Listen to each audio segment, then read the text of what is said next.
And you just explain a little bit about the volunteer scheme that we do here at Stoke City Community Trust. Yeah, myself and two of my colleagues, Ben Gibson and Richard Adams, have teamed up together to try and get more volunteers out of the Stoke College.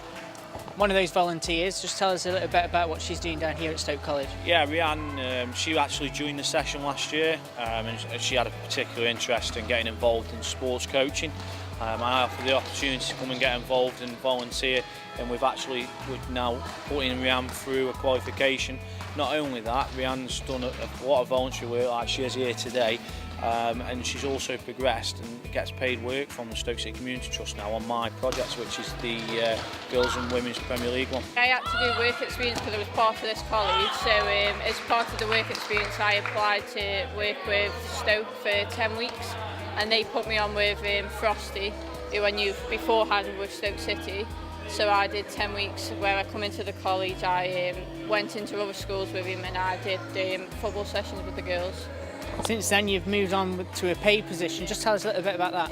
After the 10 weeks I enjoyed it that much that I applied for the job and I was successful, which means now I get paid to run the girls sessions, the Premier League girls projects with Frosty. So that's going into a new number of schools, doing the same thing, just getting girls involved. How important are volunteers to the Stoke City Community Trust? Volunteers are vital, they're the future coaches. In 5-6 years time, if I've moved on, Rianne would be the perfect candidate to take over from my role now, so nurturing her into a decent coaching vicinity, is big for me.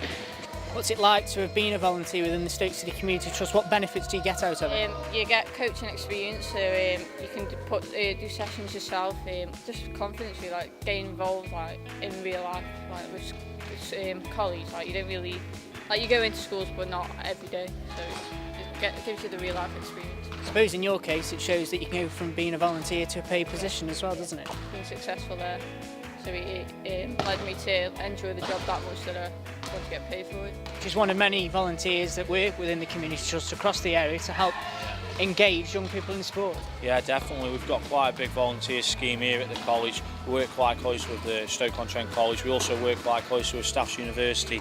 And if them volunteers do well, we put them onto qualifications. Not only that, I can think about 5 off the top of my head now that have also got paid work within the community programme. What are the main benefits of people wanting to become a volunteer with the Community Trust? Obviously working within a professional football club, which is massive. We can offer them qualifications if they do so many voluntary sessions. Not only that, again, the opportunity to step up then and have paid work by the community programme. What sort of people do you look for within a volunteer? We always want people that are willing to better themselves and always willing to learn. Rianne's a perfect candidate of that. She wants to get involved and she's always willing to learn and take on board what's been asked of her. So yeah, that's the sort of person we're after. How can people get involved to be a volunteer with the Community Trust?